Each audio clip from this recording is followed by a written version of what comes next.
The strangest thing about fate is that it never knocks before it changes your life. The rain hammered against my windshield so hard it looked like the entire city was dissolving beyond the glass. Streetlights stretched into golden smears. Headlights became floating ghosts. My old Honda rattled every time the wind pushed against it, and I tightened my grip on the steering wheel as I drove through downtown Manhattan at almost midnight. I should have been home hours ago. Instead, I was leaving my second shift at Mercy General, exhausted enough to forget where I parked and too tired to care. At 26 years old, my life had become a cycle of 12-hour shifts, student loan payments, and cold takeout dinners eaten alone.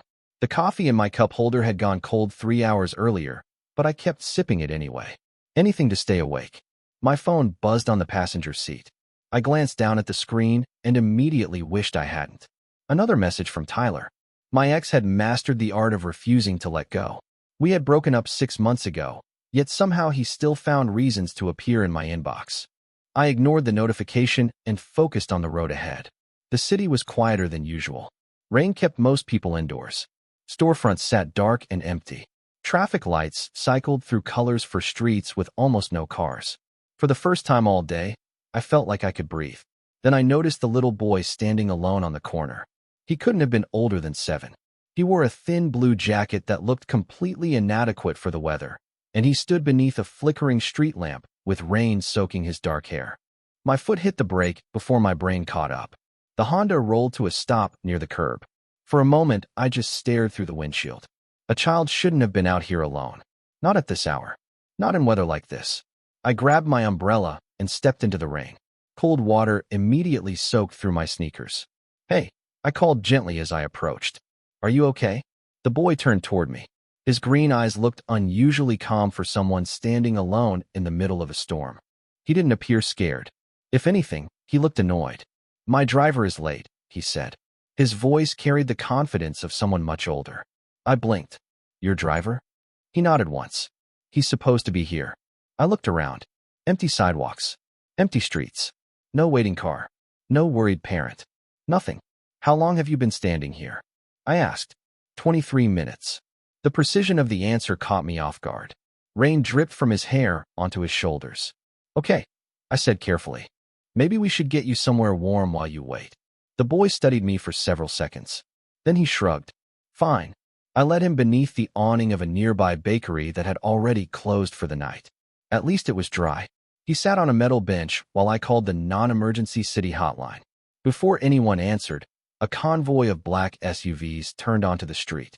The headlights cut through the rain like searchlights. Every vehicle stopped at once. Doors opened almost simultaneously. Men in dark suits stepped into the storm. Not rushing. Not panicking. Just moving with controlled purpose. The boy beside me sighed dramatically. Finally, my stomach tightened. One man emerged from the center SUV. Tall, broad shoulders, dark overcoat. The kind of presence that made everyone else seem smaller without him saying a word. Rain rolled from his coat as he approached. The men around him stopped several feet back. The boy stood and waved. "You're late."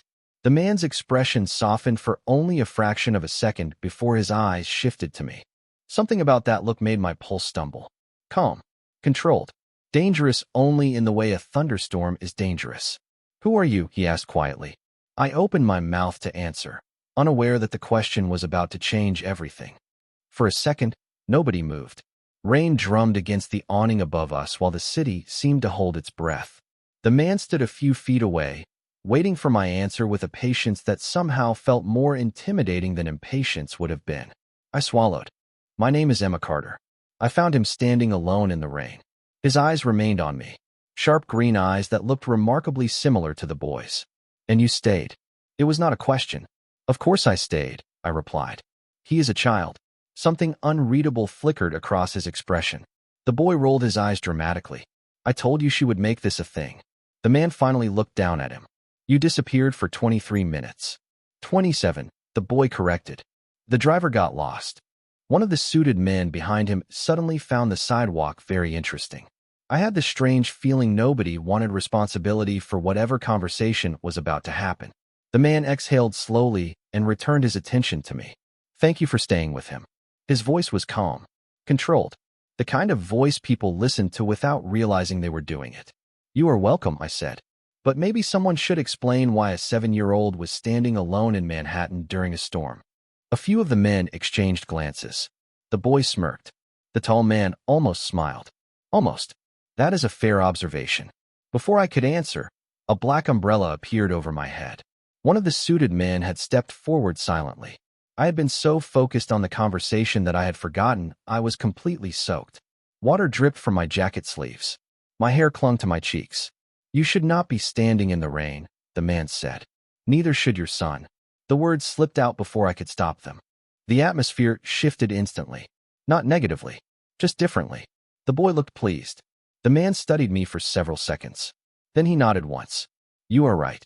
It was such an unexpected response that I did not know what to do with it. Powerful men in expensive suits were not supposed to admit other people had a point. The boy stepped closer to him. "Can we go now?" "In a minute." His gaze remained fixed on me. "How are you planning to get home?" I pointed toward my aging Honda parked half a block away. Several men looked in that direction. One appeared genuinely concerned for the vehicle's survival. "That car?" the boy asked. "It has personality," I said. "It has rust," he replied. "That too." To my surprise, he laughed. The sound transformed him completely. For the first time, he looked like a normal kid instead of a tiny executive trapped in elementary school. The man watched the exchange quietly. Then his phone rang. He glanced at the screen and answered immediately. His expression hardened slightly as he listened. Not angry, focused, important. Whatever world he belonged to had just reached through the phone and reclaimed his attention. He ended the call less than 30 seconds later. "We need to leave." The boy groaned. Again. The child looked at me. "It was nice meeting you, Emma Carter." "It was nice meeting you too." Then he climbed into the nearest SUV without another word. The man remained where he was. Rain continued falling beyond the awning. "You work at Mercy General?" he said. My stomach tightened. "How do you know that?" "Your employee badge is still attached to your jacket." I looked down. He was right. Exhaustion had apparently lowered my intelligence by several points. "Right." The corner of his mouth moved slightly. "Get home safely, Emma." Before I could ask his name, he turned and walked away. The men followed immediately. Doors closed. Engine started. Within seconds, the convoy disappeared into the rain. I stood there alone beneath the awning, listening to the fading sound of tires against wet pavement. Then I noticed something resting on the bench where the boy had been sitting. A small silver chess piece. A king. I picked it up carefully. On the bottom, engraved in tiny letters, were 3 words that made my heartbeat stumble. "Property of Luca Moretti." The silver chess piece sat in my palm the entire drive home. Streetlights flashed across it every few seconds as my windshield wipers pushed away the rain. "Property of Luca Moretti." I repeated the name silently, testing it against my memory. It sounded familiar, but not familiar enough. Somewhere between the hospital gossip that floated through break rooms and the business headlines I occasionally skimmed while drinking coffee during overnight shifts. By the time I reached my apartment building, it was nearly 1 in the morning. The rain had weakened to a steady drizzle. I climbed the stairs to the 3rd floor, unlocked my door, and stepped into the quiet emptiness that had become normal after years of living alone. My cat, Winston, greeted me with the judgmental expression only cats seem capable of producing. "I know," I told him. "I am late."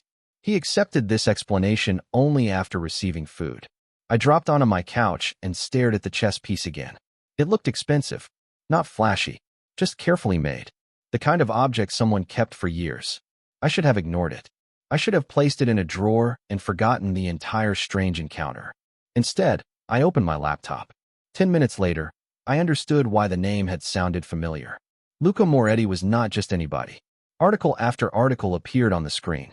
Business acquisitions, charity foundations, real estate developments, educational programs, photographs from galas and fundraising events. Every picture showed the same dark-haired man standing in expensive suits beside politicians, executives, and community leaders. Yet none of the articles actually explained how he had accumulated so much influence before the age of 40. The information felt polished, controlled, like someone had carefully decided what the public could see.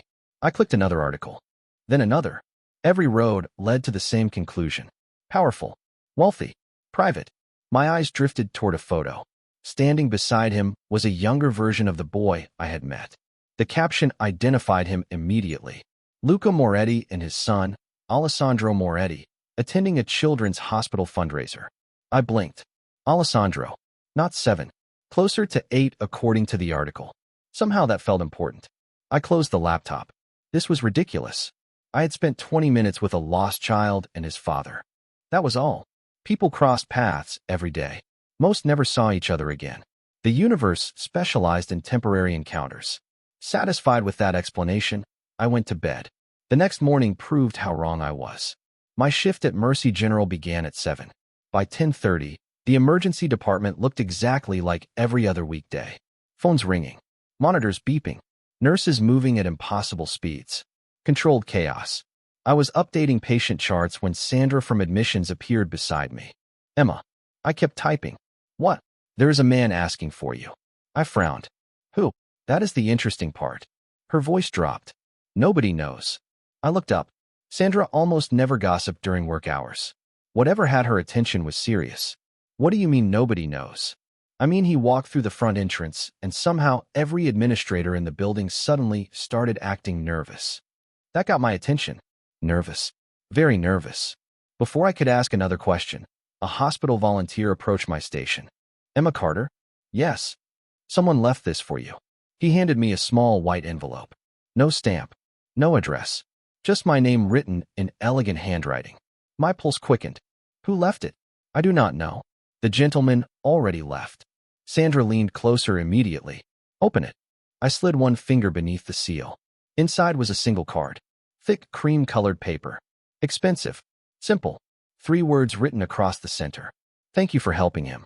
Beneath the message was a small silver king drawn in ink. My heart skipped once. Then I turned the card over. On the back was a handwritten note. We believe something important belongs to you. Please check your locker. L.M. My stomach tightened as I stared at the note. Around me, monitors beeped, phones rang, and nurses hurried through the emergency department. But for a few seconds, all the noise faded into the background. Sandra was practically vibrating beside me. Well, she whispered. What does it say? I folded the card and slipped it into my pocket. Nothing important. Her eyes narrowed immediately. That means it is definitely important. Before she could interrogate me further, a trauma alert echoed through the department speakers. Everyone moved at once. Questions would have to wait. 2 hours passed before I finally found a moment to breathe. The note remained in my pocket the entire time, impossible to ignore. Eventually, curiosity won. I headed toward the employee lockers in the basement. The hallway felt unusually quiet compared to the controlled chaos upstairs. Fluorescent lights hummed overhead. My sneakers squeaked against the polished floor. When I reached locker number 73, I stopped. A small package sat on the bench beneath it. Plain brown paper. No label. No ribbon. Nothing dramatic. Just a package waiting for me. I looked around. Nobody. Slowly, I picked it up. It was surprisingly light. Inside was a rectangular velvet box. The kind jewelry stores used. My pulse quickened. No, I muttered. Absolutely not. Yet I opened it anyway. Nestled inside was the missing silver chess king. The exact same piece I had found on the bench the night before. Beside it sat a folded card. I unfolded the paper carefully. Thank you for returning something valuable to my son. The king has a matching piece. Luca. I frowned. Matching piece? Beneath the note rested a second chess piece. A silver queen. Smaller. Elegant. Intricately carved. I stared at both pieces for several seconds. Then I laughed softly despite myself. The gesture was absurd. Unexpected. Strangely thoughtful. Most wealthy people would have sent flowers. Apparently, the Morettis preferred symbolic board games. Emma. I nearly jumped. Sandra stood in the doorway. I knew you were hiding something. She spotted the chess pieces immediately. Her eyes widened. Oh my God. Lower your voice. Are those silver? I do not know. Why do mysterious rich people keep sending you gifts? They are not gifts. Even as I said it, I realized how unconvincing it sounded. Sandra crossed her arms. Emma, normal people send thank you cards. They do not send treasure. Before I could respond, my phone buzzed. Unknown number. I hesitated, then answered. Hello. Silence lasted half a second. Emma Carter. The voice was deep, calm, instantly recognizable. Every muscle in my body straightened. Mr. Moretti. Sandra's eyes nearly left her head. I wanted to confirm the package arrived. It did. Good. His voice carried the same controlled confidence I remembered from the rain-soaked street. My son was concerned his chess set would remain incomplete. I glanced at the silver king and queen resting beside each other. Tell him the pieces are safe. I will. Another brief silence followed. Not awkward. Intentional. How is he? I asked before thinking. The question surprised both of us. Better, he replied. Something warmer entered his voice. He has spoken about little else since last night. I smiled despite myself. That is hard to believe. You would be surprised. The faint sound of a car door closing echoed somewhere on his end of the line. He was moving. Always moving. I owe you another thank you. You really do not. I do. His answer came immediately. Certain. Unshakable. Then his tone shifted slightly. Emma, if my son ever appears alone in a storm again, you have my permission to lecture every adult responsible. A laugh escaped before I could stop it. The first genuine laugh I had managed all week. When the sound faded, neither of us spoke for a moment. Then he said quietly, I hope your day becomes easier. The line disconnected. I stood frozen in the locker room staring at my phone. Sandra looked at me like she had just witnessed a rare astronomical event. Then she pointed toward the chess pieces. Emma, she whispered dramatically, I think your life just became a lot more complicated. The rest of my shift should have been ordinary. Instead, every time I reached into my pocket and felt the edge of the handwritten card, my concentration slipped. Not enough to affect my work. Just enough to remind me that somewhere beyond the hospital walls existed a world completely different from mine. A world of private drivers, black SUVs, and men whose names appeared in newspapers without ever really being explained. By 6 that evening, I was finally heading home. The sky had cleared. Manhattan glittered beneath a fading orange sunset. For the first time in days, I felt almost relaxed. Then I opened my apartment door and froze. Winston was sitting in the middle of the living room, staring at a large white box resting on my coffee table. My first thought was panic. My second was confusion. I knew I had locked the apartment before leaving. I checked the door immediately. No damage. No sign of entry. Everything looked normal except for the box. Slowly, I approached it. A small card rested on top. I recognized the handwriting instantly. Before you call the police, your landlord let our courier inside. My son insisted. I stared at the note for several seconds. Then I laughed despite myself. Somehow, I already knew who was responsible. Opening the box revealed enough art supplies to stock a small classroom. Colored pencils, sketchbooks, paint sets, professional markers. Every item brand new. Tucked inside was another note written in much Messier handwriting. Dad says normal people send flowers. Flowers are boring. I remembered the conversation from the rainy night. The closed bakery. The child who measured time down to the minute and criticized my car. Without realizing it, I smiled. The next morning, I carried the note in my bag all the way to work. During lunch, Sandra discovered it almost immediately. This is escalating, she declared dramatically. First chess pieces. Now surprise deliveries. They are art supplies. Expensive art supplies. For the pediatric unit. Her expression softened. The hospital's children's ward constantly struggled with funding.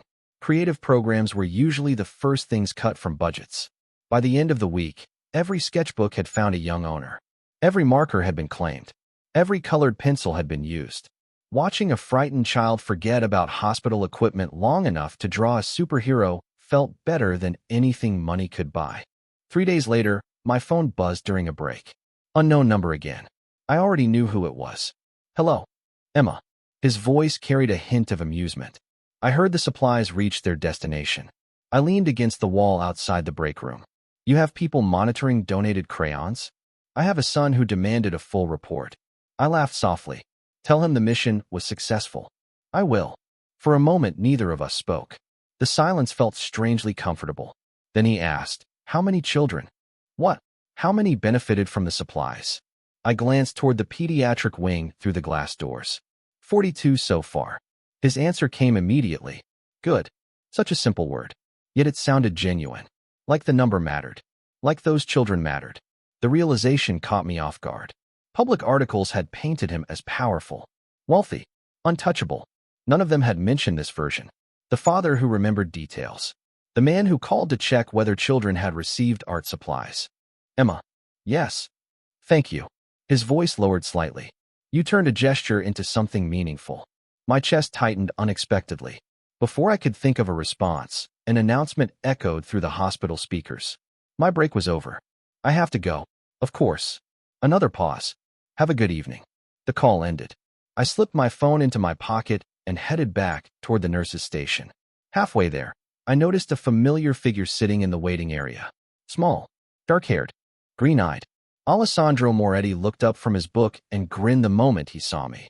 Then he pointed toward the man seated beside him and announced loudly enough for half the lobby to hear. See? I told you she works here. Every conversation in the waiting room seemed to stop at once. At least it felt that way. Nurses glanced up from computer screens. A volunteer pushing a wheelchair slowed down noticeably. Even Sandra, standing halfway across the lobby, nearly dropped the clipboard she was carrying. Alessandro looked completely unaware of the attention he had created. Or maybe he simply did not care. You were right, I said as I approached. I do work here. His grin widened. I know. I told my father nobody could be that nice and not work somewhere important. I laughed softly. That is a very unusual system for judging people. It works. Lucas stood from his chair. Even in a crowded hospital lobby, he somehow carried the same calm authority I remembered from the rain-soaked street. Dark suit. Composed expression. The kind of confidence that never needed to announce itself. I apologize for the interruption, he said. We were nearby. Nearby? I repeated. Alessandro pointed toward the windows. Dad had a meeting. A meeting that mysteriously ended at a hospital? I asked. Luca looked completely unbothered. Coincidences happen. That is not what coincidence means. Alessandro burst out laughing. For a brief second, I saw something unexpected in Luca's expression. Not amusement exactly. Pride. The quiet, kind parents carried when they saw their children genuinely happy. Why are you here? I finally asked. Alessandro lifted the book in his hands. School project. I looked at the cover.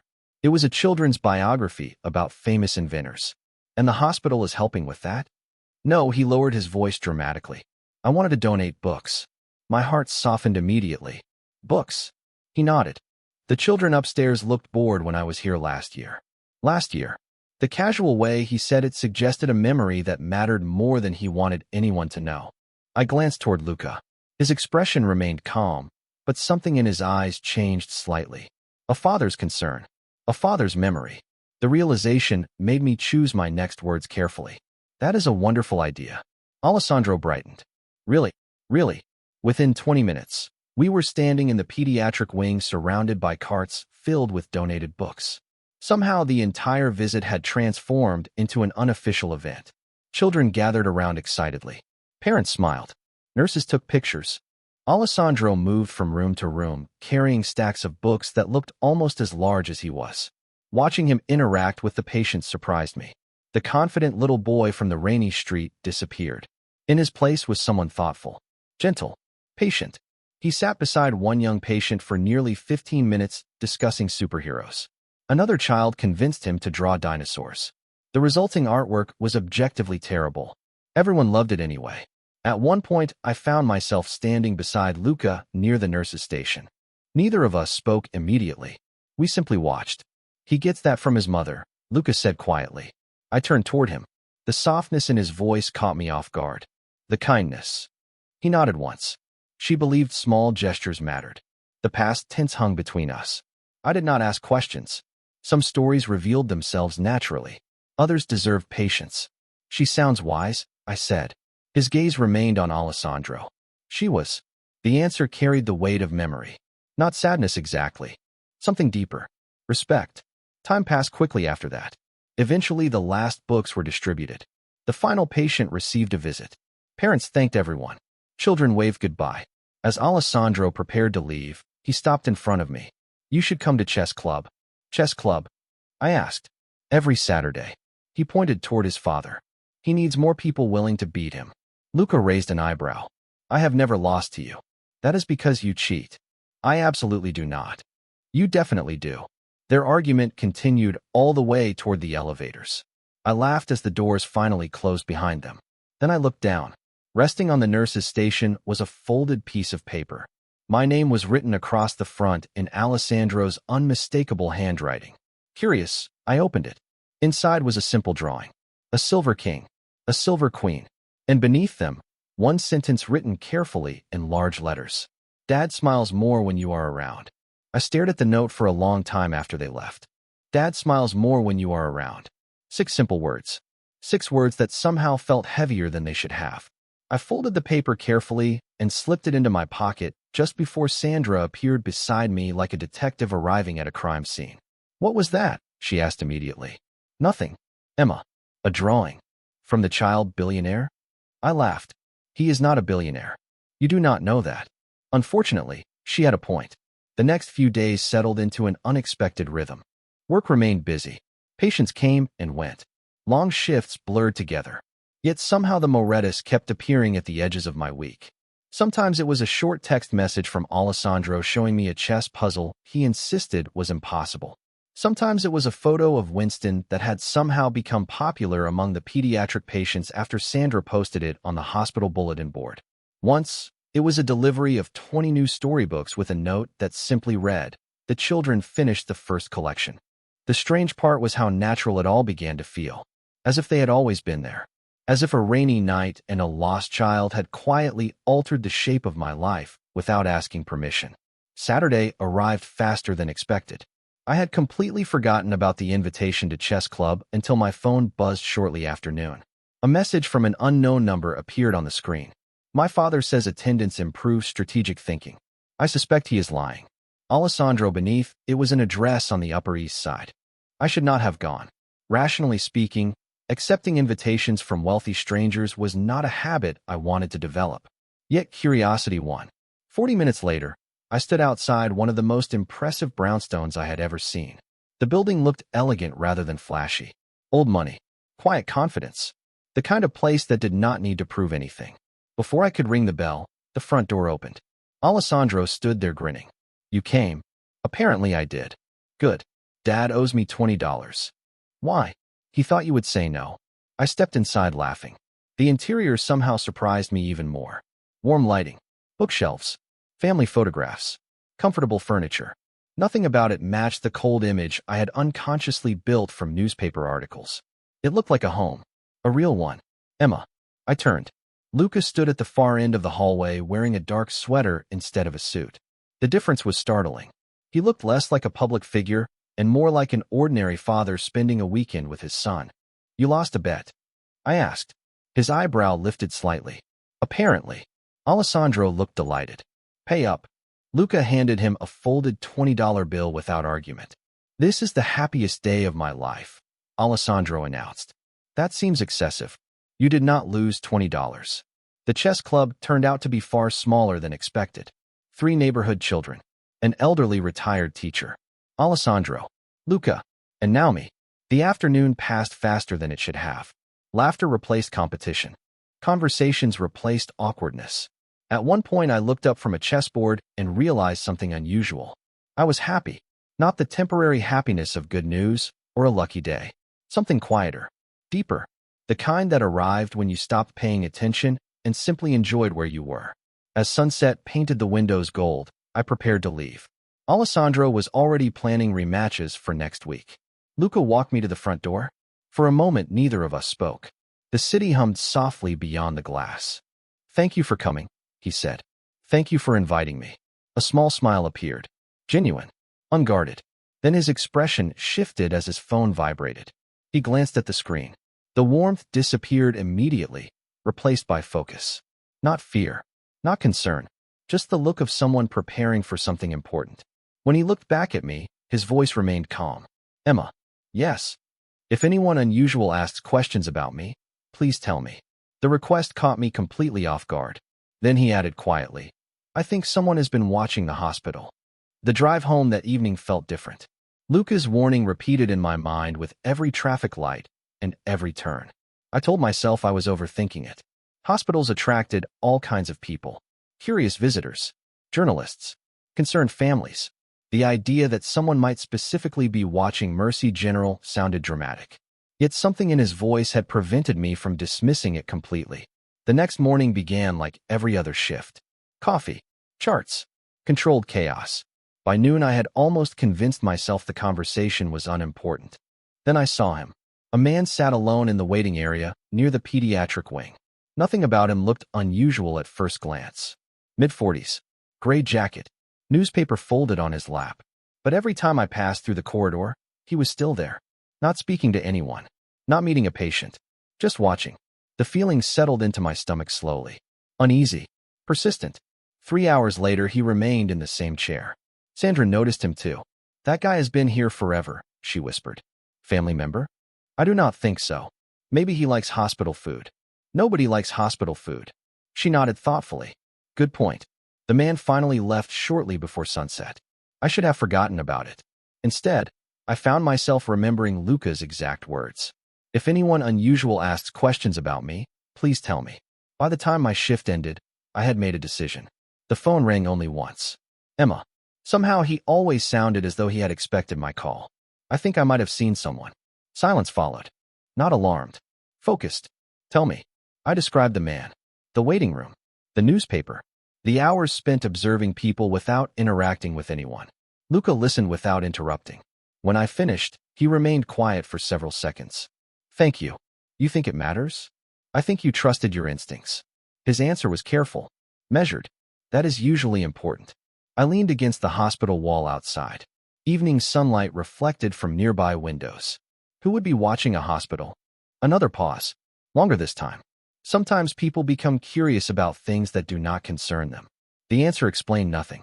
Yet somehow I understood he was protecting me from details I did not need. Before I could respond, another voice suddenly appeared on the call. Emma.